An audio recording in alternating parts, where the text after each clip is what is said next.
सुपते गुणांस्ते गृणीतवा कर्म करो तुकाय। ध्यान से सुनो। बैठ गया वृत्रासुर और ठाकुर जी से कहा, हे हरि, मुझे आपके चरणारविंद नहीं चाहिए। लो, सब तो ये कहते हैं कि हरि जी माने चाकर राखो जी, मीराबाई कहती हैं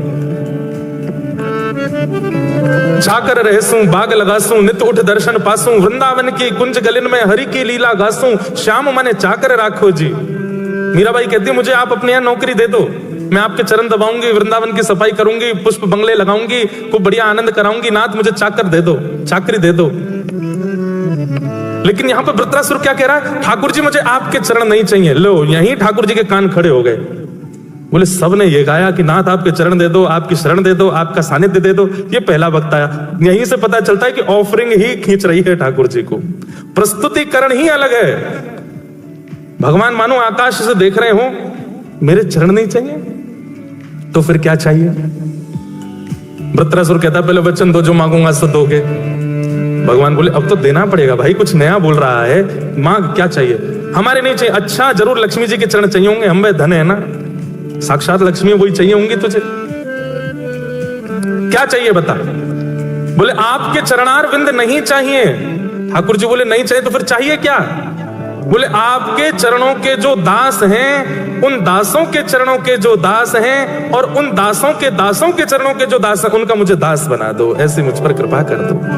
दासानुदासो भवतास्म भूय। ठाकुर जी मानो अपने 4-5 काम बंद करके किनारे धर दी। बोले वाह भाई, कुछ नया, ये क्या बात हुई? मतलब दासानुदासो भवतास्म भूय, हम नहीं चाहिए, हमारा दास भी नहीं चाहिए। एक तो होता है ना कि ठीक है प्रधानमंत्री से नहीं मिला सकते तो उनके पर्सनल असिस्टेंट से मिला दो, पर ये कौन बोलता है कि प्रधानमंत्री के पीए के पीए के पीए के पीए से हमको मिला दो? ये तो कोई पागल व्यक्ति बोलेगा, उससे कौन मिलता है? पर कोई प्रधानमंत्री को पत्र लिख रहा है कि हे प्रधानमंत्री महोदय, आप मुझे बहुत प्रिय लगते हैं पर मुझे आपसे नहीं मिलना।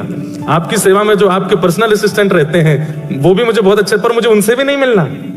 उनके जो पर्सनल असिस्टेंट है अमुक नाम, उनसे मेरे को मिला दो। प्रधानमंत्री हंसेगा नहीं? वाह, इसने इसके लिए पीएम ऑफिस में पत्र भेजा है।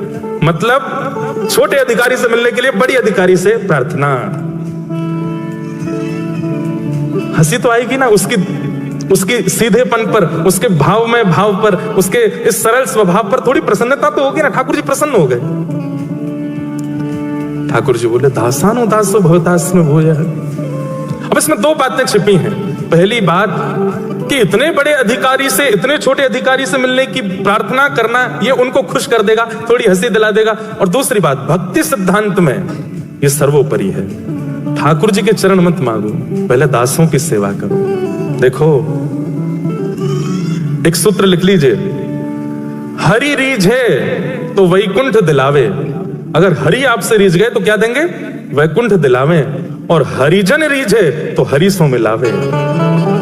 हरि रीझे तो वैकुंठ दिलावे और हरिजन रीझे तो हरि सो मिलावे। ठाकुर जी यदि खुश हुए तो वैकुंठ मिलेगा, स्वर्ग मिल जाएगा। पर ठाकुर जी को कोई जन रीझ गए हो तो ठाकुर जी से मिला देगो।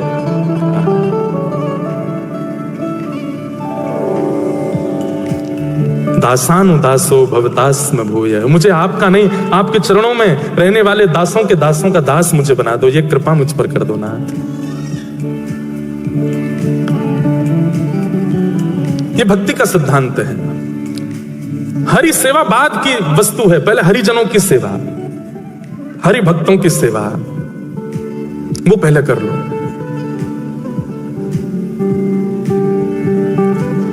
एक भक्ता हुई हमारे भारत में, उनका नाम था रत्नावती। क्या नाम था? रत्नावती, रानी रत्नावती, रानी थी। तो रानी रत्नावती जो थी ये राजकुल की थी। इनके पास में कोई कमी नहीं थी, सब सुख संपत्ति थी। लेकिन इनकी एक दासी थी, वो कृष्ण भक्त थी। रानी की दासी वो कृष्ण भक्त थी। तो रानी जब भी एकांत में अपने कक्ष में जाती तो इनकी जो दासी थी वो कमरा साफ करते हुए, कभी इनके कपड़े लगाते हुए, कभी इनके वस्त्र आभूषण रखते हुए उस समय कृष्ण कृष्ण कृष्ण कृष्ण कृष्ण जपती रहती थी। रानी कृष्ण से परिचित नहीं थी, लेकिन दासी के मुख से जो कृष्ण शब्द का उच्चारण होता था उससे रानी को बहुत सुख मिलता था। तो कभी कभी रानी उसके पास जाती और दासी से बोलती, ये तो क्या बोलती रहती है, मुझे बहुत अच्छा लगता है, ये किसका नाम है, तेरे प्रियतम है क्या? प्रियतम सुनते ही वो जो दासी थी वो तो नेत्रों से अश्रुपात करने लगी, रोने लगी, बोले कि ये मेरे प्रियतम कैसे हो सकते हैं, ये तो जगत प्रियतम, ये तो सबके प्रियतम, सबके प्राणनाथ है, पर आपने आज बोल दिया कि ये मेरे प्रियतम तो नहीं, तो मुझे उम्मीद जग गई है कि शायद ये मुझे प्रियतम रूप में मिल जाए। रानी बोली, तो इतना प्रसन्न हो रही है ये सुनकर के, ये है कौन, मुझे इनके बारे में बताओ ना। पर वो जो दासी थी वो बस कार्य करते हुए निकल जाती, नहीं बताती कि कृष्ण कौन है। प्यासे को पानी ना पिलाओ तो जल की महिमा, जल की उपमा और तीव्र हो जाती है, मिलन की चाह और ज्यादा हो जाती है। रानी व्याकुल हो गई। अब तो वो यही सोचती रहती है, कौन है ये मुझे बताती क्यों नहीं है। कभी फिर पकड़ लेती है, तो तूने बताया नहीं उस दिन ये कृष्ण है कौन। उस समय ठाकुर जी कहां हैं? निकुंज में है। तो मंगला के दर्शन राधा वल्लभ जी के, वो नंद भवन के नहीं है, वो उस समय निकुंज के लाला है। सहचरियां उनकी सेवा कर रही हैं और रात में ठाकुर जी यशोदा मैया सुला देती हैं, तो ठाकुर जी खर्राटे मार के सो जाते हैं। और जैसे ही यशोदा मैया देखे लाला सो गए हो, जैसे ही यशोदा मैया सोती हैं, सोई चुपचाप ठाकुर जी निकुंज में चले जाते हैं और वहां पे सब सखियां, श्री जी, श्यामा जी सबके संग रास विहार करते हैं। और सुबह सुबह भोर होते ही ठाकुर जी दौड़ करके आते हैं। यशोदा मैया उठे बाद से पहले तो आके ठाकुर जी मैया के बगल में सो जाते हैं। ठाकुर जी आके सोते हैं, तुरंत मैया का उठना होता है। मैया के लाला भोर है गई, चल उठ जा। लाला कैसे बताए, रात भर सोयो नहीं मैं तो। ब्रज की लीला तो अद्भुत है। कोई पद आ नहीं रहा मेरे दिमाग में, नहीं तो सुनाऊं मंगला का कोई ऐसा भाव जहां ठाकुर जी निकुंज से आ रहे हैं पद है, वो ढूंढना पड़ेगा, समय लगे, लेकिन बहुत अच्छे अच्छे भाव हैं। तो नवीनता यह आप भी कर सकते हैं। रात्रि में शयन कराए ठाकुर जी को, तो शयन कराते समय विचार करो, ठाकुर जी आज जय जय कौन सी लीला में जाओगे, सेवा का चिंतन करते हुए शयन करा दो। और विचार करो आज कौन सी लीला होगी, आज कहां जाएंगे ठाकुर जी, अच्छा। और फिर सवेरे ठाकुर जी को वही भाव धारण करा के मंगला कर दो। ठाकुर जी धीमे धीमे धीमे आपके भावों को ऐसे स्वीकार करेंगे, आप जो विचार करेंगे रात में ठाकुर जी वैसे ही लीला प्रकट कर देंगे। कभी स्वप्न में वो भाव दिखने लगेगा, कभी विचारों में वो भाव दिखने लगेगा। सेवा की बड़ी अद्भुत पद्धति है। हमारे जगन्नाथ महाप्रभु, पूरी दुनिया में ठाकुर जी का बड़ा श्रृंगार सवेरे होता है। जैसे राधा रमन जी जाओ, राधा वल्लभ जी, बिहारी जी जाओ, तो सुबह सुबह श्रृंगार आरती जब होती है तब ठाकुर जी पूरा श्रृंगार कर लेते हैं, मुकुट से लेकर के पैर तक का। शयन आरती में लगभग सारे मंदिरों में श्रृंगार घट जाता है। ठाकुर जी की पाग हल्की कर देते हैं, पोशाक हल्की कर देते हैं, आभूषण हल्के कर देते हैं। पर जगन्नाथपुरी में उल्टा है। जगन्नाथपुरी में शयन श्रृंगार का नाम ही है बड़ श्रृंगार, बड़ा श्रृंगार। इतने पुष्प पहनते हैं ठाकुर जी, यहाँ पे आंखों पर, मुख पर, हाथ पर, सब जगह पुष्प ही पुष्प। इतना अद्भुत श्रृंगार होता है ठाकुर जी का। मैंने पूछा कि भैया ये जगन्नाथ जी को पूरे दिन तो हल्के हल्के श्रृंगार, रात में इतना भारी श्रृंगार करके क्यों सुलाते हो? अब आपको कोई हार पहना दे, गले में बिल्कुल यहाँ पे वो पहना दे, पूरी चूड़ियां पहना दे, माताओं को गले पैरों में पाजेब पहना दे, कमर में कौंदरी, अब सो जाओ, ऐसे कौन सोता है? भाइयों को कहे टाई लगा लो, कोट पहन लो, नीचे पजामा पहन लो, मोजे पहन लो, शूज पहन, अब सो जाओ, ऐसे कौन सोता है? ये तो नियम है कि भाई हल्के वस्त्रों में ही सोया जाता है। पर जगन्नाथ जी इतना श्रृंगार करके क्यों सोते हैं? तो पुजारी जी बोले अंदर की बात है। कपाट बंद करते ठाकुर जी भाग जाते हैं। बोले कहां? बोले वृंदावन जाते हैं रास करने के लिए। तो मैंने कि रास तो सारे ठाकुर जी करते हैं। राधा रमन जी भी कपाट बंद होने के बाद रास में चले जाते हैं, राधा वल्लभ जी रास में जाते हैं, बिहारी जी भी रास में जाते हैं। उनका तो इतना श्रृंगार होता नहीं। तो पुजारी जी कितनी अच्छी बात बोले कि जो जगन्नाथपुरी में ठाकुर जी है ना, वो प्रेम विगलित ठाकुर, पिघले हुए ठाकुर जी। उनके हाथ नहीं है, उनके पैर नहीं है, उनके मुख नहीं है। तो बोले राधा रमन, राधा वल्लभ, बिहारी जी आदि इन सबके तो हाथ हैं। कपाट बंद करके पुजारी गए, ये खुद ही अपने सिर कानन में कुंडल पहन लेते हैं, सिर पे मुकुट पहन लेते हैं, गले में हार पहन लेते हैं, कड़ूला पहन के, पाजेब पहन के भागते हैं रास में। पर हमारे जगन्नाथ जी के हाथ पाम नहीं है, इसलिए पुजारी श्रृंगार करके इनको शयन में भेजते हैं। जाओ अब रास में जाओ। नवीनता, सेवा में कुछ नया लाया कीजिए। जैसे रसोई घर में काम करने वाली माताएं, घर संभालने वाली माताएं हर दिन कुछ नया बनाती हैं, बच्चे को प्रिय लगे, पति को प्रिय लगे। ऐसी सेवा में भी सेवकों को नवीनता लानी चाहिए। ऑफरिंग, प्रस्तुतिकरण, उससे ठाकुर जी प्रसन्न होते हैं। तो वृत्रासुर की स्तुति में विशेषता यह है कि सामान्य स्तुति नहीं है, कुछ अद्भुत है। क्या कह रहा है वृत्रासुर? अहम हरे तव पादैकमूल दासानुदासो भवतास्मि भूय मनस्मरेता सुपते गुणांस्ते गृणीतवा कर्म करोतु काय। ध्यान से सुनो। बैठ गया वृत्रासुर और ठाकुर जी से कहा, हे हरि, मुझे आपके चरणारविंद नहीं चाहिए। लो, सब तो ये कहते हैं कि हरि जी माने चाकर राखो जी, मीराबाई कहती हैं चाकर रहसूं बाग लगासूं नित उठ दर्शन पासूं वृंदावन की कुंज गलिन में हरि की लीला गासूं श्याम माने चाकर राखो जी। मीराबाई कहती है मुझे आप अपने यहाँ नौकरी दे दो, मैं आपके चरण दबाऊंगी, वृंदावन की सफाई करूंगी, पुष्प बंगले लगाऊंगी, खूब बढ़िया आनंद कराऊंगी, नाथ मुझे चाकर दे दो, चाकरी दे दो। लेकिन यहां पर वृत्रासुर क्या कह रहा है? ठाकुर जी मुझे आपके चरण नहीं चाहिए। लो, यहीं ठाकुर जी के कान खड़े हो गए। बोले सबने ये गाया कि नाथ आपके चरण दे दो, आपकी शरण दे दो, आपका सानिध्य दे दो। ये पहला वक्त आया। यहीं से पता चलता है कि ऑफरिंग ही खींच रही है ठाकुर जी को, प्रस्तुतिकरण ही अलग है। भगवान मानो आकाश से देख रहे हो, मेरे चरण नहीं चाहिए तो फिर क्या चाहिए? वृत्रासुर कहता पहले वचन दो, जो मांगूंगा सो दोगे। भगवान बोले अब तो देना पड़ेगा भाई, कुछ नया बोल रहा है, मांग क्या चाहिए? हमारे नहीं चाहिए। अच्छा, जरूर लक्ष्मी जी के चरण चाहिए होंगे, हम में धन है ना, साक्षात लक्ष्मी वही चाहिए होंगी तुझे। क्या चाहिए बता? बोले आपके चरणारविंद नहीं चाहिए। ठाकुर जी बोले नहीं चाहिए तो फिर चाहिए क्या? बोले आपके चरणों के जो दास हैं, उन दासों के चरणों के जो दास हैं, और उन दासों के चरणों के जो दास हैं, उनका मुझे दास बना दो, ऐसे मुझ पर कृपा कर दो। दासानुदासो भवतास्मि भूय। ठाकुर जी मानो अपने 4-5 काम बंद करके किनारे धर दी। बोले वाह भाई, कुछ नया, ये क्या बात हुई? मतलब दासानुदासो भवतास्मि भूय, हम नहीं चाहिए, हमारा दास भी नहीं चाहिए। एक तो होता है ना कि ठीक है प्रधानमंत्री से नहीं मिला सकते तो उनके पर्सनल असिस्टेंट से मिला दो, पर ये कौन बोलता है कि प्रधानमंत्री के पीए के पीए के पीए के पीए से हमको मिला दो? ये तो कोई पागल व्यक्ति बोलेगा, उससे कौन मिलता है? पर कोई प्रधानमंत्री को पत्र लिख रहा है कि हे प्रधानमंत्री महोदय, आप मुझे बहुत प्रिय लगते हैं पर मुझे आपसे नहीं मिलना। आपकी सेवा में जो आपके पर्सनल असिस्टेंट रहते हैं वो भी मुझे बहुत अच्छे, पर मुझे उनसे भी नहीं मिलना। उनके जो पर्सनल असिस्टेंट है अमुक नाम, उनसे मेरे को मिला दो। प्रधानमंत्री हंसेगा नहीं? वाह, इसने इसके लिए पीएम ऑफिस में पत्र भेजा है।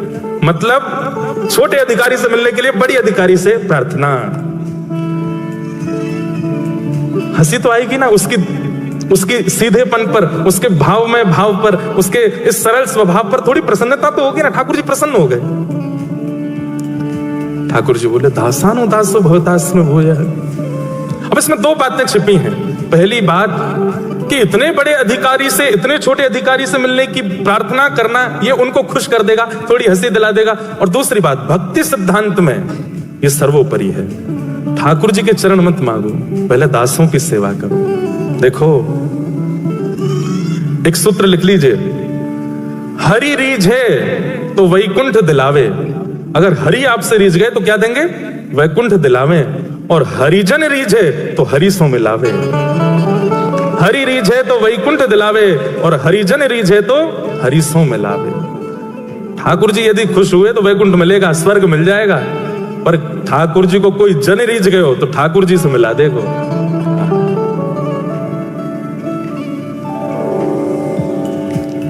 दासानुदासो भवतास्मि भूय। मुझे आपका नहीं, आपके चरणों में रहने वाले दासों के दासों का दास मुझे बना दो, ये कृपा मुझ पर कर दो नाथ।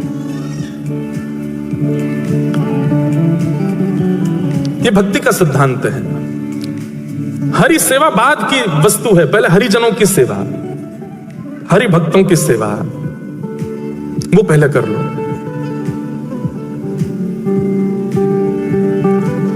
एक भक्ता हुई हमारे भारत में, उनका नाम था रत्नावती। क्या नाम था? रत्नावती, रानी रत्नावती, रानी थी। तो रानी रत्नावती जो थी ये राजकुल की थी। इनके पास में कोई कमी नहीं थी, सब सुख संपत्ति थी, लेकिन इनकी एक दासी थी, वो कृष्ण भक्त थी। रानी की दासी वो कृष्ण भक्त थी। तो रानी जब भी एकांत में अपने कक्ष में जाती तो इनकी जो दासी थी वो कमरा साफ करते हुए, कभी इनके कपड़े लगाते हुए, कभी इनके वस्त्र आभूषण रखते हुए उस समय कृष्ण कृष्ण कृष्ण कृष्ण कृष्ण जपती रहती थी। रानी कृष्ण से परिचित नहीं थी, लेकिन दासी के मुख से जो कृष्ण शब्द का उच्चारण होता था उससे रानी को बहुत सुख मिलता था। तो कभी कभी रानी उसके पास जाती और दासी से बोलती, ये तू क्या बोलती रहती है, मुझे बहुत अच्छा लगता है, ये किसका नाम है, तेरे प्रियतम है क्या? प्रियतम सुनते ही वो जो दासी थी वो तो नेत्रों से अश्रुपात करने लगी, रोने लगी, बोले कि ये मेरे प्रियतम कैसे हो सकते हैं, ये तो जगत प्रियतम, ये तो सबके प्रियतम, सबके प्राणनाथ है, पर आपने आज बोल दिया कि ये मेरे प्रियतम तो नहीं, तो मुझे उम्मीद जग गई है कि शायद ये मुझे प्रियतम रूप में मिल जाए। रानी बोली, तो इतना प्रसन्न हो रही है ये सुनकर के, ये है कौन, मुझे इनके बारे में बताओ ना। पर वो जो दासी थी वो बस कार्य करते हुए निकल जाती, नहीं बताती कि कृष्ण कौन है। प्यासे को पानी ना पिलाओ तो जल की महिमा, जल की उपमा और तीव्र हो जाती है, मिलन की चाह और ज्यादा हो जाती है। रानी व्याकुल हो गई। अब तो वो यही सोचती रहती है, कौन है ये मुझे बताती क्यों नहीं है। कभी फिर पकड़ लेती है, तो तूने बताया नहीं उस दिन ये कृष्ण है कौन। उस समय ठाकुर जी कहां हैं? निकुंज में है। तो मंगला के दर्शन राधा वल्लभ जी के, वो नंद भवन के नहीं है, वो उस समय निकुंज के लाला है। सहचरियां उनकी सेवा कर रही हैं और रात में ठाकुर जी यशोदा मैया सुला देती हैं तो ठाकुर जी खर्राटे मार के सो जाते हैं। और जैसे यशोदा मैया देखे लाला सो गए हो, जैसी यशोदा मैया सोती हैं, सोई चुपचाप ठाकुर जी निकुंज में चले जाते हैं और वहां पे सब सखियां, श्री जी, श्यामा जी सबके संग रास विहार करते हैं। और सुबह सुबह भोर होते ही ठाकुर जी दौड़ करके आते हैं। यशोदा मैया उठे बाद से पहले तो आके ठाकुर जी मैया के बगल में सो जाते हैं। ठाकुर जी आके सोते हैं, तुरंत मैया का उठना होता है। मैया के लाला भोर है गई, चल उठ जा। लाला कैसे बताए, रात भर सोयो नहीं मैं तो। ब्रज की लीला तो अद्भुत है। कोई पद आ नहीं रहा मेरे दिमाग में, नहीं तो सुनाऊं मंगला का कोई ऐसा भाव जहां ठाकुर जी निकुंज से आ रहे हैं पद है, वो ढूंढना पड़ेगा, समय लगे, लेकिन बहुत अच्छे अच्छे भाव है। तो नवीनता ये आप भी कर सकते हैं। रात्रि में शयन कराए ठाकुर जी को, तो शयन कराते समय विचार करो, ठाकुर जी आज जय जय कौन सी लीला में जाओगे, सेवा का चिंतन करते हुए शयन करा दो। और विचार करो आज कौन सी लीला होगी, आज कहां जाएंगे ठाकुर जी, अच्छा। और फिर सवेरे ठाकुर जी को वही भाव धारण करा के मंगला कर दो। ठाकुर जी धीमे धीमे धीमे आपके भावों को ऐसे स्वीकार करेंगे, आप जो विचार करेंगे रात में ठाकुर जी वैसे ही लीला प्रकट कर देंगे। कभी स्वप्न में वो भाव दिखने लगेगा, कभी विचारों में वो भाव दिखने लगेगा। सेवा की बड़ी अद्भुत पद्धति है। हमारे जगन्नाथ महाप्रभु, पूरी दुनिया में ठाकुर जी का बड़ा श्रृंगार सवेरे होता है। जैसे राधा रमन जी जाओ, राधा वल्लभ जी, बिहारी जी जाओ, तो सुबह सुबह श्रृंगार आरती जब होती है तब ठाकुर जी पूरा श्रृंगार कर लेते हैं, मुकुट से लेकर के पैर तक का। शयन आरती में लगभग सारे मंदिरों में श्रृंगार घट जाता है। ठाकुर जी की पाग हल्की कर देते हैं, पोशाक हल्की कर देते हैं, आभूषण हल्के कर देते हैं। पर जगन्नाथपुरी में उल्टा है। जगन्नाथपुरी में शयन श्रृंगार का नाम ही है बड़ श्रृंगार, बड़ा श्रृंगार। इतने पुष्प पहनते हैं ठाकुर जी, यहाँ पे आंखों पर, मुख पर, हाथ पर, सब जगह पुष्प ही पुष्प। इतना अद्भुत श्रृंगार होता है ठाकुर जी का। मैंने पूछा कि भैया ये जगन्नाथ जी को पूरे दिन तो हल्के हल्के श्रृंगार, रात में इतना भारी श्रृंगार करके क्यों सुलाते हो? अब आपको कोई हार पहना दे, गले में बिल्कुल यहाँ पे वो पहना दे, पूरी चूड़ियां पहना दे, माताओं को गले पैरों में पाजेब पहना दे, कमर में कौंदरी, अब सो जाओ, ऐसे कौन सोता है? भाइयों को कहे टाई लगा लो, कोट पहन लो, नीचे पजामा पहन लो, मोजे पहन लो, शूज पहन, अब सो जाओ, ऐसे कौन सोता है? ये तो नियम है कि भाई हल्के वस्त्रों में ही सोया जाता है। पर जगन्नाथ जी इतना श्रृंगार करके क्यों सोते हैं? तो पुजारी जी बोले अंदर की बात है। कपाट बंद करते ही ठाकुर जी भाग जाते हैं। बोले कहां? बोले वृंदावन जाते हैं रास करने के लिए। तो मैंने कि रास तो सारे ठाकुर जी करते हैं। राधा रमन जी भी कपाट बंद होने के बाद रास में चले जाते हैं, राधा वल्लभ जी रास में जाते हैं, बिहारी जी भी रास में जाते हैं, उनका तो इतना श्रृंगार होता नहीं। तो पुजारी जी कितनी अच्छी बात बोले कि जो जगन्नाथपुरी में ठाकुर जी है ना, वो प्रेम विगलित ठाकुर, पिघले हुए ठाकुर जी, उनके हाथ नहीं है, उनके पैर नहीं है, उनके मुख नहीं है। तो बोले राधा रमन, राधा वल्लभ, बिहारी जी आदि इन सबके तो हाथ हैं। कपाट बंद करके पुजारी गए, ये खुद ही अपने सिर कानन में कुंडल पहन लेते हैं, सिर पे मुकुट पहन लेते हैं, गले में हार पहन लेते हैं, कड़ूला पहन के, पाजेब पहन के भागते हैं रास में। पर हमारे जगन्नाथ जी के हाथ पांव नहीं है, इसलिए पुजारी श्रृंगार करके इनको शयन में भेजते हैं। जाओ, अब रास में जाओ। नवीनता, सेवा में कुछ नया लाया कीजिए। जैसे रसोई घर में काम करने वाली माताएं, घर संभालने वाली माताएं हर दिन कुछ नया बनाती हैं, बच्चे को प्रिय लगे, पति को प्रिय लगे। ऐसी सेवा में भी सेवकों को नवीनता लानी चाहिए। ऑफरिंग, प्रस्तुतिकरण, उससे ठाकुर जी प्रसन्न होते हैं। तो वृत्रासुर की स्तुति में विशेषता यह है कि सामान्य स्तुति नहीं है, कुछ अद्भुत है। क्या कह रहा है वृत्रासुर? अहम हरे तव पादैकमूल दासानुदासो भवतास्मि भूय मनस्मरेता सुपतेर्गुणांस्ते गृणीतवा कर्म करोतु काय। ध्यान से सुनो। बैठ गया वृत्रासुर और ठाकुर जी से कहा, हे हरि, मुझे आपके चरणारविंद नहीं चाहिए। लो, सब तो ये कहते हैं कि हरि जी माने चाकर राखो जी, मीराबाई कहती हैं। चाकर रहसूं, बाग लगासूं, नित उठ दर्शन पासूं, वृंदावन की कुंज गलिन में हरि की लीला गासूं, श्याम माने चाकर राखो जी। मीराबाई कहती है, मुझे आप अपने यहाँ नौकरी दे दो, मैं आपके चरण दबाऊंगी, वृंदावन की सफाई करूंगी, पुष्प बंगले लगाऊंगी, खूब बढ़िया आनंद कराऊंगी। नाथ मुझे चाकर दे दो, चाकरी दे दो। लेकिन यहां पर वृत्रासुर क्या कह रहा है? ठाकुर जी मुझे आपके चरण नहीं चाहिए। लो, यहीं ठाकुर जी के कान खड़े हो गए। बोले, सबने ये गाया कि नाथ आपके चरण दे दो, आपकी शरण दे दो, आपका सानिध्य दे दो। ये पहला वक्त आया।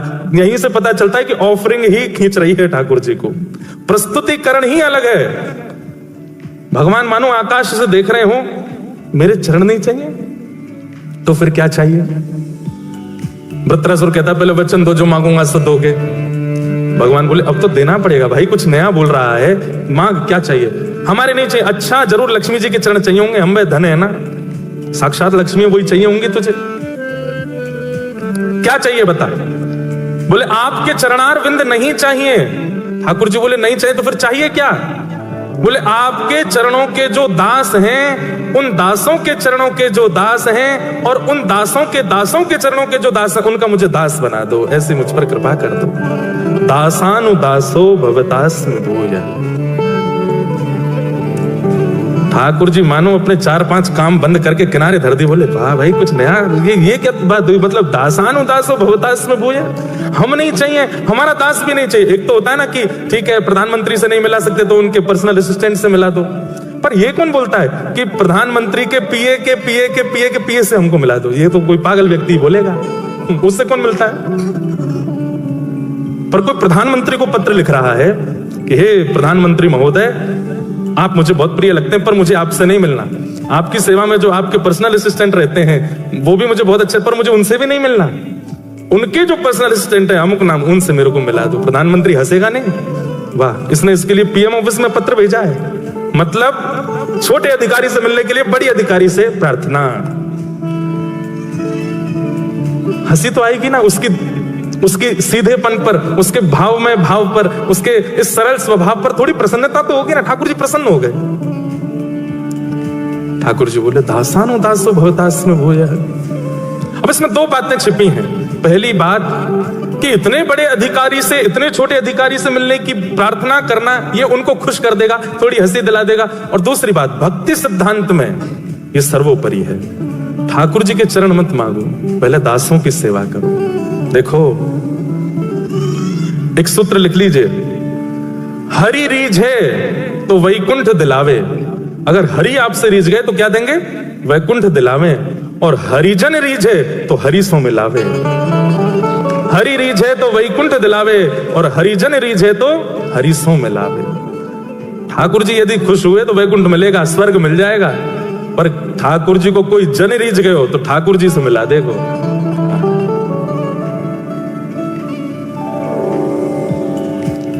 दासानुदासो भवतास्मि भूय। मुझे आपका नहीं, आपके चरणों में रहने वाले दासों के दासों का दास मुझे बना दो। ये कृपा मुझ पर कर दो नाथ।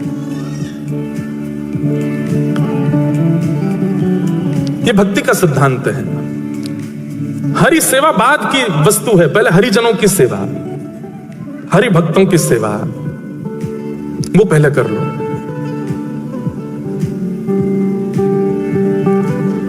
एक भक्ता हुई हमारे भारत में, उनका नाम था रत्नावती। क्या नाम था?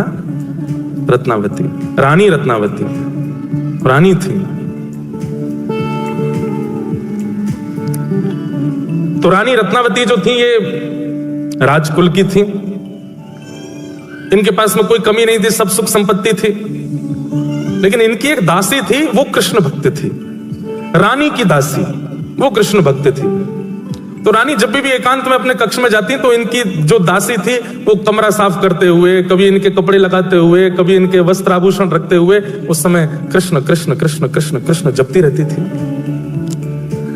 रानी कृष्ण से परिचित नहीं थी, लेकिन दासी के मुख से जो कृष्ण शब्द का उच्चारण होता था उससे रानी को बहुत सुख मिलता था। तो कभी कभी रानी उसके पास जाती और दासी से बोलती, ये तू क्या बोलती रहती है, मुझे बहुत अच्छा लगता है, ये किसका नाम है, तेरे प्रियतम है क्या? प्रियतम सुनते ही वो जो दासी थी वो तो नेत्रों से अश्रुपात करने लगी, रोने लगी, बोले कि ये मेरे प्रियतम कैसे हो सकते हैं, ये तो जगत प्रियतम, ये तो सबके प्रियतम, सबके प्राणनाथ है, पर आपने आज बोल दिया कि ये मेरे प्रियतम तो नहीं, तो मुझे उम्मीद जग गई है कि शायद ये मुझे प्रियतम रूप में मिल जाए। रानी बोली, तू इतना प्रसन्न हो रही है ये सुनकर के, ये है कौन, मुझे इनके बारे में बताओ ना। पर वो जो दासी थी वो बस कार्य करते हुए निकल जाती, नहीं बताती कि कृष्ण कौन है। प्यासे को पानी ना पिलाओ तो जल की महिमा, जल की उपमा और तीव्र हो जाती है, मिलन की चाह और ज्यादा हो जाती है। रानी व्याकुल हो गई। अब तो वो यही सोचती रहती है, कौन है ये मुझे बताती क्यों नहीं है। कभी फिर पकड़ लेती है, तो तूने बताया नहीं उस दिन ये कृष्ण है कौन। उस समय ठाकुर जी कहां हैं? निकुंज में है। तो मंगला के दर्शन राधा वल्लभ जी के, वो नंद भवन के नहीं है, वो उस समय निकुंज के लाला है। सहचरियां उनकी सेवा कर रही हैं और रात में ठाकुर जी यशोदा मैया सुला देती हैं तो ठाकुर जी खर्राटे मार के सो जाते हैं। और जैसे यशोदा मैया देखे लाला सो गए हो, जैसे यशोदा मैया सोती हैं, सोई चुपचाप ठाकुर जी निकुंज में चले जाते हैं और वहां पे सब सखियां, श्री जी, श्यामा जी सबके संग रास विहार करते हैं। और सुबह सुबह भोर होते ही ठाकुर जी दौड़ करके आते हैं। यशोदा मैया उठे वहां से पहले तो आके ठाकुर जी मैया के बगल में सो जाते हैं। ठाकुर जी आके सोते हैं, तुरंत मैया का उठना होता है। मैया के लाला भोर है गई, चल उठ जा। लाला कैसे बता, रात भर सोयो नहीं मैं तो। ब्रज की लीला तो अद्भुत है। कोई पद आ नहीं रहा मेरे दिमाग में, नहीं तो सुनाऊं मंगला का कोई ऐसा भाव जहां ठाकुर जी निकुंज से आ रहे हैं पद है, वो ढूंढना पड़ेगा, समय लगे, लेकिन बहुत अच्छे अच्छे भाव है। तो नवीनता ये आप भी कर सकते हैं। रात्रि में शयन कराए ठाकुर जी को, तो शयन कराते समय विचार करो, ठाकुर जी आज जय जय कौन सी लीला में जाओगे, सेवा का चिंतन करते हुए शयन करा दो। और विचार करो आज कौन सी लीला होगी, आज कहां जाएंगे ठाकुर जी, अच्छा। और फिर सवेरे ठाकुर जी को वही भाव धारण करा के मंगला कर दो। ठाकुर जी धीमे धीमे धीमे आपके भावों को ऐसे स्वीकार करेंगे, आप जो विचार करेंगे रात में ठाकुर जी वैसे ही लीला प्रकट कर देंगे। कभी स्वप्न में वो भाव दिखने लगेगा, कभी विचारों में वो भाव दिखने लगेगा। सेवा की बड़ी अद्भुत पद्धति है। हमारे जगन्नाथ महाप्रभु, पूरी दुनिया में ठाकुर जी का बड़ा श्रृंगार सवेरे होता है। जैसे राधा रमन जी जाओ, राधा वल्लभ जी, बिहारी जी जाओ, तो सुबह सुबह श्रृंगार आरती जब होती है तब ठाकुर जी पूरा श्रृंगार कर लेते हैं, मुकुट से लेकर के पैर तक का। शयन आरती में लगभग सारे मंदिरों में श्रृंगार घट जाता है। ठाकुर जी की पाग हल्की कर देते हैं, पोशाक हल्की कर देते हैं, आभूषण हल्के कर देते हैं। पर जगन्नाथपुरी में उल्टा है। जगन्नाथपुरी में शयन श्रृंगार का नाम ही है बड़ श्रृंगार, बड़ा श्रृंगार। इतने पुष्प पहनते हैं ठाकुर जी, यहाँ पे आंखों पर, मुख पर, हाथ पर, सब जगह पुष्प ही पुष्प। इतना अद्भुत श्रृंगार होता है ठाकुर जी का। मैंने पूछा कि भैया ये जगन्नाथ जी को पूरे दिन तो हल्के हल्के श्रृंगार, रात में इतना भारी श्रृंगार करके क्यों सुलाते हो? अब आपको कोई हार पहना दे, गले में बिल्कुल यहाँ पे वो पहना दे, पूरी चूड़ियां पहना दे, माताओं को गले पैरों में पाजेब पहना दे, कमर में कौंदरी, अब सो जाओ, ऐसे कौन सोता है?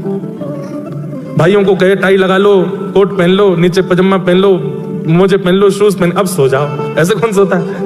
ये तो नियम है कि भाई हल्के वस्त्रों में ही सोया जाता है। पर जगन्नाथ जी इतना श्रृंगार करके क्यों सोते हैं? तो पुजारी जी बोले अंदर की बात है। कपाट बंद करते ही ठाकुर जी भाग जाते हैं। बोले कहां? बोले वृंदावन जाते हैं रास करने के लिए। तो मैंने कि रास तो सारे ठाकुर जी करते हैं। राधा रमन जी भी कपाट बंद होने के बाद रास में चले जाते हैं, राधा वल्लभ जी रास में जाते हैं, बिहारी जी भी रास में जाते हैं, उनका तो इतना श्रृंगार होता नहीं। तो पुजारी जी कितनी अच्छी बात बोले कि जो जगन्नाथपुरी में ठाकुर जी है ना, वो प्रेम विगलित ठाकुर, पिघले हुए ठाकुर जी, उनके हाथ नहीं है। उनके पैर नहीं है, उनके मुख नहीं है। तो बोले राधा रमण, राधा वल्लभ, बिहारी जी आदि इन सबके तो हाथ हैं। कपाट बंद करके पुजारी गए, ये खुद ही अपने सिर कानन में कुंडल पहन लेते हैं, सिर पे मुकुट पहन लेते हैं, गले में हार पहन लेते हैं, कड़ूला पहन के, पाजे पहन के भागते हैं रास में। पर हमारे जगन्नाथ जी के हाथ पांव नहीं है, इसलिए पुजारी श्रृंगार करके इनको शयन में भेजते हैं। जाओ अब रास में जाओ। नवीनता, सेवा में कुछ नया लाया कीजिए। जैसे रसोई घर में काम करने वाली माताएं, घर संभालने वाली माताएं हर दिन कुछ नया बनाती हैं, बच्चे को प्रिय लगे, पति को प्रिय लगे। ऐसी सेवा में भी सेवकों को नवीनता लानी चाहिए। ऑफरिंग, प्रस्तुतिकरण, उससे ठाकुर जी प्रसन्न होते हैं। तो वृत्रासुर की स्तुति में विशेषता यह है कि सामान्य स्तुति नहीं है, कुछ अद्भुत है। क्या कह रहा है वृत्रासुर? अहम हरे तव पादैकमूल दासानुदासो भवतास्मि भूय मनस्मरेता सुपतेर्गुणांस्ते गृणीतवा कर्म करोतु काय। ध्यान से सुनो। बैठ गया वृत्रासुर और ठाकुर जी से कह रहा, हे हरि, मुझे आपके चरणार विंद नहीं चाहिए। लो, सब तो ये कहते हैं कि हरि जी माने चाकर राखो जी, मीराबाई कहती हैं। चाकर रहसूं, बाग लगासूं, नित उठ दर्शन पासूं, वृंदावन की कुंज गलिन में हरि की लीला गासूं, श्याम माने चाकर राखो जी। मीराबाई कहती है, मुझे आप अपने यहां नौकरी दे दो, मैं आपके चरण दबाऊंगी, वृंदावन की सफाई करूंगी, पुष्प बंगले लगाऊंगी, खूब बढ़िया आनंद कराऊंगी। नाथ मुझे चाकर दे दो, चाकरी दे दो। लेकिन यहां पर वृत्रासुर क्या कह रहा है? ठाकुर जी मुझे आपके चरण नहीं चाहिए। लो, यहीं ठाकुर जी के कान खड़े हो गए। बोले सब ने ये गाया कि नाथ आपके चरण दे दो, आपकी शरण दे दो, आपका सानिध्य दे दो। ये पहला वक्त आया। यहीं से पता चलता है कि ऑफरिंग ही खींच रही है ठाकुर जी को, प्रस्तुतिकरण ही अलग है। भगवान मानो आकाश से देख रहे हो, मेरे चरण नहीं चाहिए तो फिर क्या चाहिए? वृत्रासुर कहता पहले वचन दो, जो मांगूंगा सो दोगे। भगवान बोले अब तो देना पड़ेगा भाई, कुछ नया बोल रहा है, मांग क्या चाहिए? हमारे नहीं चाहिए। अच्छा, जरूर लक्ष्मी जी के चरण चाहिए होंगे, हम धन है ना, साक्षात लक्ष्मी वही चाहिए होंगी तुझे। क्या चाहिए बता? बोले आपके चरणार विंद नहीं चाहिए। ठाकुर जी बोले नहीं चाहिए तो फिर चाहिए क्या? बोले आपके चरणों के जो दास हैं, उन दासों के चरणों के जो दास हैं, और उन दासों के चरणों के जो दास हैं, उनका मुझे दास बना दो, ऐसे मुझ पर कृपा कर दो। दासानुदासो भवतास्मि भूय। ठाकुर जी मानो अपने 4-5 काम बंद करके किनारे धर दी। बोले वाह भाई, कुछ नया, ये क्या बात हुई? मतलब दासानुदासो भवतास्मि भूय, हम नहीं चाहिए, हमारा दास भी नहीं चाहिए। एक तो होता है ना कि ठीक है प्रधानमंत्री से नहीं मिला सकते तो उनके पर्सनल असिस्टेंट से मिला दो, पर ये कौन बोलता है कि प्रधानमंत्री के पीए के पीए के पीए के पीए से हमको मिला दो? ये तो कोई पागल व्यक्ति बोलेगा, उससे कौन मिलता है? पर कोई प्रधानमंत्री को पत्र लिख रहा है कि हे प्रधानमंत्री महोदय, आप मुझे बहुत प्रिय लगते हैं पर मुझे आपसे नहीं मिलना। आपकी सेवा में जो आपके पर्सनल असिस्टेंट रहते हैं वो भी मुझे बहुत अच्छे, पर मुझे उनसे भी नहीं मिलना। उनके जो पर्सनल असिस्टेंट है अमुक नाम, उनसे मेरे को मिला दो। प्रधानमंत्री हंसेगा नहीं? वाह, इसने इसके लिए पीएम ऑफिस में पत्र भेजा है। मतलब छोटे अधिकारी से मिलने के लिए बड़ी अधिकारी से प्रार्थना। हंसी तो आएगी ना उसकी सीधेपन पर, उसके भाव में भाव पर, उसके इस सरल स्वभाव पर थोड़ी प्रसन्नता तो होगी ना। ठाकुर जी प्रसन्न हो गए। ठाकुर जी बोले दासानुदासो भवतास्मि भूय। अब इसमें 2 बातें छिपी हैं। पहली बात कि इतने बड़े अधिकारी से इतने छोटे अधिकारी से मिलने की प्रार्थना करना, ये उनको खुश कर देगा, थोड़ी हंसी दिला देगा। और दूसरी बात, भक्ति सिद्धांत में ये सर्वोपरि है। ठाकुर जी के चरण मत मांगो, पहले दासों की सेवा करो। देखो, एक सूत्र लिख लीजिए, हरि रीझे तो वैकुंठ दिलावे। अगर हरि आपसे रीझ गए तो क्या देंगे? वैकुंठ दिलावे। और हरिजन रीझे तो हरिसों मिलावे। हरि रीझे तो वैकुंठ दिलावे और हरिजन रीझे तो हरिसों मिलावे। ठाकुर जी यदि खुश हुए तो वैकुंठ मिलेगा, स्वर्ग मिल जाएगा। पर ठाकुर जी को कोई जन रीझ गए हो तो ठाकुर जी से मिला देगो।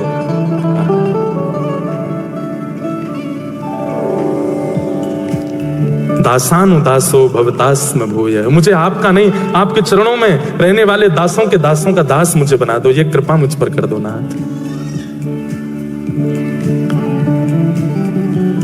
ये भक्ति का सिद्धांत है। हरि सेवा बाद की वस्तु है, पहले हरिजनों की सेवा, हरि भक्तों की सेवा वो पहले कर लो।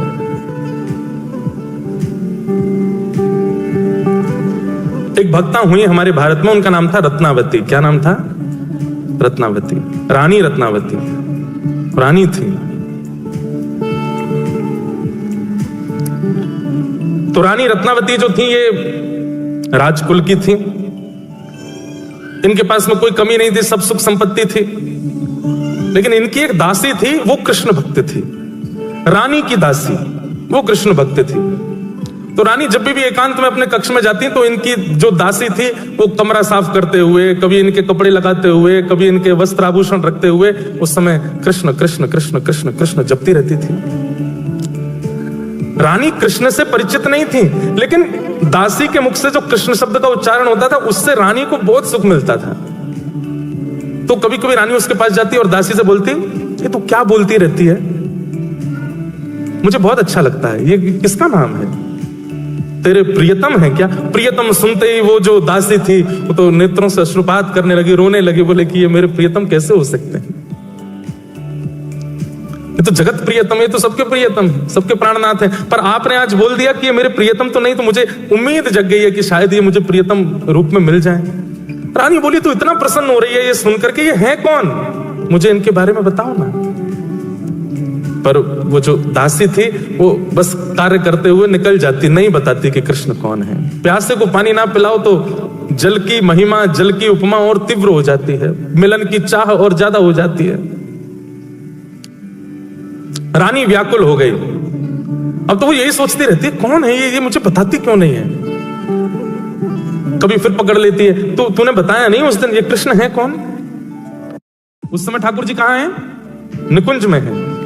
तो मंगला के दर्शन राधा वल्लभ जी के, वो नंद भवन के नहीं है, वो उस समय निकुंज के लाला है। सहचरियां उनकी सेवा कर रही हैं और रात में ठाकुर जी यशोदा मैया सुला देती हैं तो ठाकुर जी खर्राटे मार के सो जाते हैं। और जैसे यशोदा मैया देखे लाला सो गए हो, जैसे यशोदा मैया सोती हैं, सोई चुपचाप ठाकुर जी निकुंज में चले जाते हैं और वहां पे सब सखियां, श्री जी, श्यामा जी सबके संग रास विहार करते हैं। और सुबह सुबह भोर होते ही ठाकुर जी दौड़ करके आते हैं। यशोदा मैया उठे वाज से पहले तो आके ठाकुर जी मैया के बगल में सो जाते हैं। ठाकुर जी आके सोते हैं, तुरंत मैया का उठना होता है। मैया के लाला भोर है गई, चल उठ जा। लाला कैसे बताए, रात भर सोयो नहीं मैं तो। ब्रज की लीला तो अद्भुत है।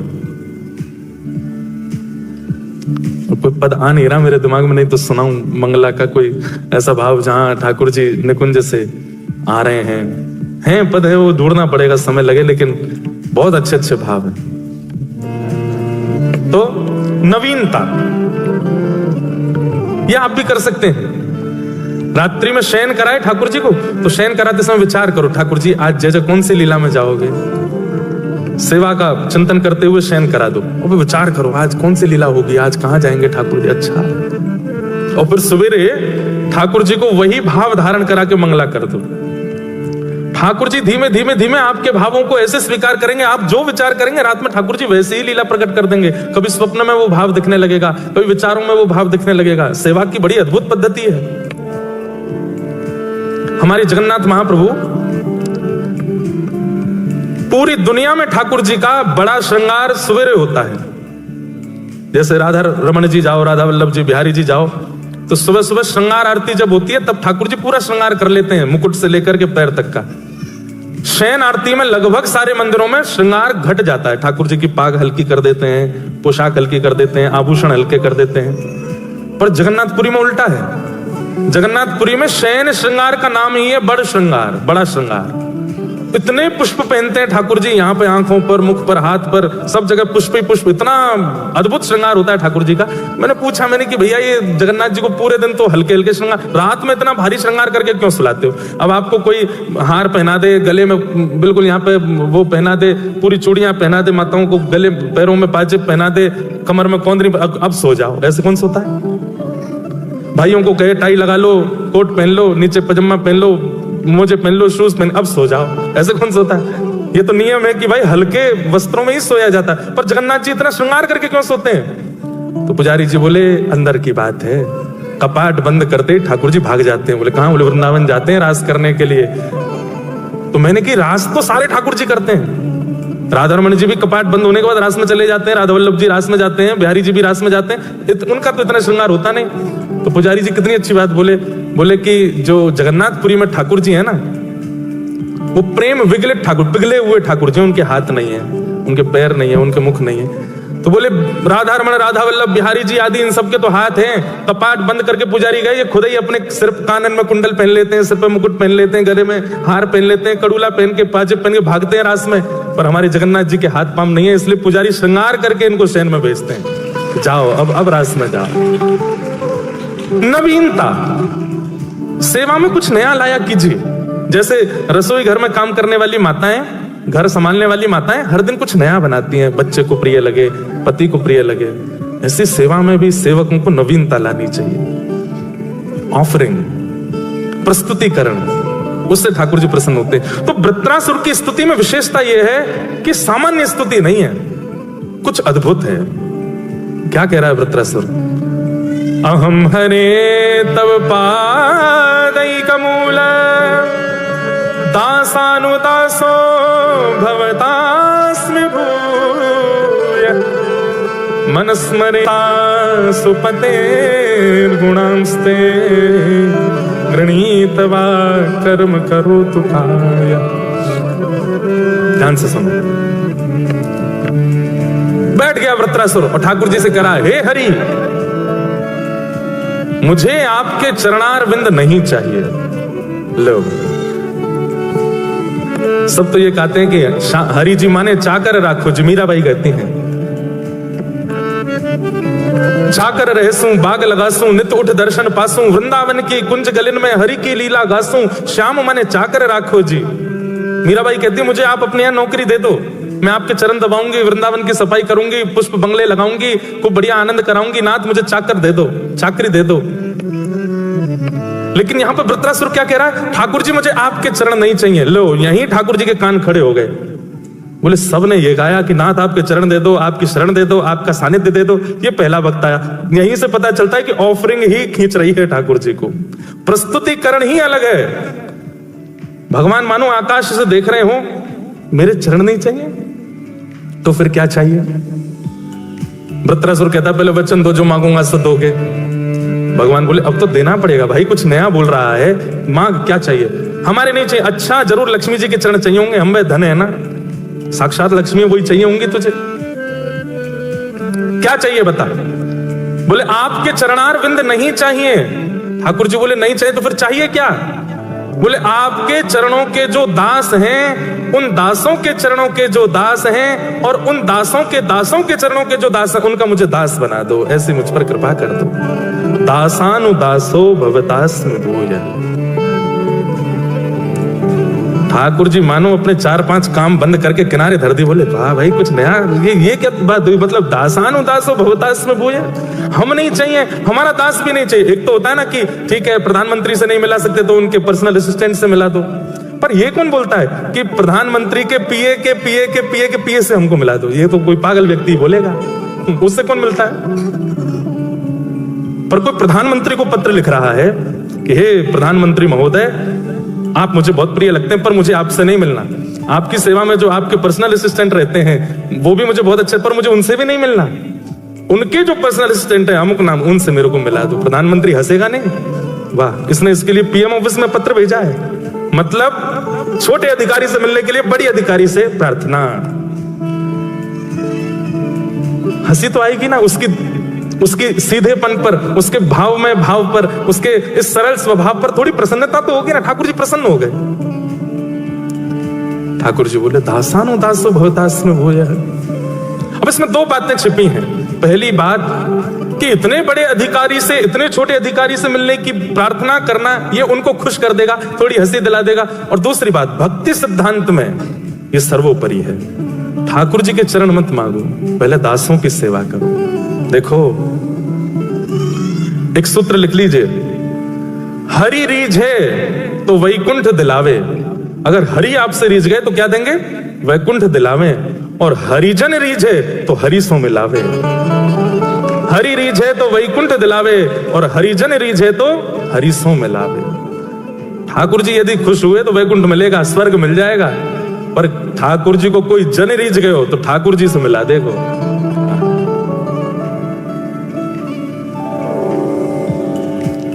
दासानु दासो भवतास में भूय, मुझे आपका नहीं, आपके चरणों में रहने वाले दासों के दासों का दास मुझे बना दो, ये कृपा मुझ पर कर दो नाथ। ये भक्ति का सिद्धांत है। हरि सेवा बाद की वस्तु है, पहले हरिजनों की सेवा, हरि भक्तों की सेवा वो पहले कर लो।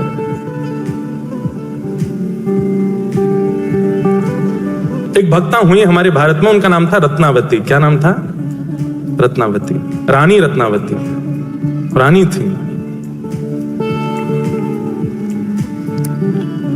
तो रानी रत्नावती जो थी ये राजकुल की थी, इनके पास में कोई कमी नहीं थी, सब सुख संपत्ति थी।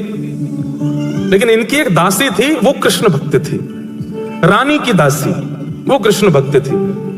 तो रानी जब भी एकांत में अपने कक्ष में जाती तो इनकी जो दासी थी वो कमरा साफ करते हुए, कभी इनके कपड़े लगाते हुए, कभी इनके वस्त्र आभूषण रखते हुए उस समय कृष्ण कृष्ण कृष्ण कृष्ण कृष्ण जपती रहती थी। रानी कृष्ण से परिचित नहीं थी, लेकिन दासी के मुख से जो कृष्ण शब्द का उच्चारण होता था उससे रानी को बहुत सुख मिलता था। तो कभी कभी रानी उसके पास जाती और दासी से बोलती, ये तू क्या बोलती रहती है, मुझे बहुत अच्छा लगता है, ये किसका नाम है, तेरे प्रियतम है क्या? प्रियतम सुनते ही वो जो दासी थी वो तो नेत्रों से अश्रुपात करने लगी, रोने लगी, बोले कि ये मेरे प्रियतम कैसे हो सकते हैं, ये तो जगत प्रियतम, ये तो सबके प्रियतम, सबके प्राणनाथ है, पर आपने आज बोल दिया कि ये मेरे प्रियतम तो नहीं, तो मुझे उम्मीद जग गई है कि शायद ये मुझे प्रियतम रूप में मिल जाए। रानी बोली, तो इतना प्रसन्न हो रही है ये सुनकर के, ये है कौन, मुझे इनके बारे में बताओ ना। पर वो जो दासी थी वो बस कार्य करते हुए निकल जाती, नहीं बताती कि कृष्ण कौन है। प्यासे को पानी ना पिलाओ तो जल की महिमा, जल की उपमा और तीव्र हो जाती है, मिलन की चाह और ज्यादा हो जाती है। रानी व्याकुल हो गई। अब तो वो यही सोचती रहती है, कौन है ये मुझे बताती क्यों नहीं है। कभी फिर पकड़ लेती है, तो तूने बताया नहीं उस दिन ये कृष्ण है कौन। उस समय ठाकुर जी कहां हैं? निकुंज में है। तो मंगला के दर्शन राधा वल्लभ जी के, वो नंद भवन के नहीं है, वो उस समय निकुंज के लाला है। सहचरियां उनकी सेवा कर रही हैं और रात में ठाकुर जी यशोदा मैया सुला देती हैं तो ठाकुर जी खर्राटे मार के सो जाते हैं। और जैसी यशोदा मैया देखे लाला सो गए हो, जैसी यशोदा मैया सोती हैं, सोई चुपचाप ठाकुर जी निकुंज में चले जाते हैं और वहां पे सब सखियां, श्री जी, श्यामा जी सबके संग रास विहार करते हैं। और सुबह सुबह भोर होते ही ठाकुर जी दौड़ करके आते हैं। यशोदा मैया उठे बाद से पहले तो आके ठाकुर जी मैया के बगल में सो जाते हैं। ठाकुर जी आके सोते हैं, तुरंत मैया का उठना होता है। मैया के लाला भोर है गई, चल उठ जा। लाला कैसे बताए, रात भर सोयो नहीं मैं तो। ब्रज की लीला तो अद्भुत है। कोई पद आ नहीं रहा मेरे दिमाग में, नहीं तो सुनाऊं मंगला का कोई ऐसा भाव जहां ठाकुर जी निकुंज से आ रहे हैं पद है, वो ढूंढना पड़ेगा, समय लगे, लेकिन बहुत अच्छे अच्छे भाव है। तो नवीनता ये आप भी कर सकते हैं। रात्रि में शयन कराए ठाकुर जी को, तो शयन कराते समय विचार करो, ठाकुर जी आज जय जय कौन सी लीला में जाओगे, सेवा का चिंतन करते हुए शयन करा दो और विचार करो आज कौन सी लीला होगी, आज कहां जाएंगे ठाकुर जी। अच्छा, और फिर सवेरे ठाकुर जी को वही भाव धारण करा के मंगला कर दो। ठाकुर जी धीमे धीमे धीमे आपके भावों को ऐसे स्वीकार करेंगे, आप जो विचार करेंगे रात में ठाकुर जी वैसे ही लीला प्रकट कर देंगे। कभी स्वप्न में वो भाव दिखने लगेगा, कभी विचारों में वो भाव दिखने लगेगा। सेवा की बड़ी अद्भुत पद्धति है। हमारे जगन्नाथ महाप्रभु, पूरी दुनिया में ठाकुर जी का बड़ा श्रृंगार सवेरे होता है। जैसे राधा रमण जी जाओ, राधा वल्लभ जी, बिहारी जी जाओ, तो सुबह सुबह श्रृंगार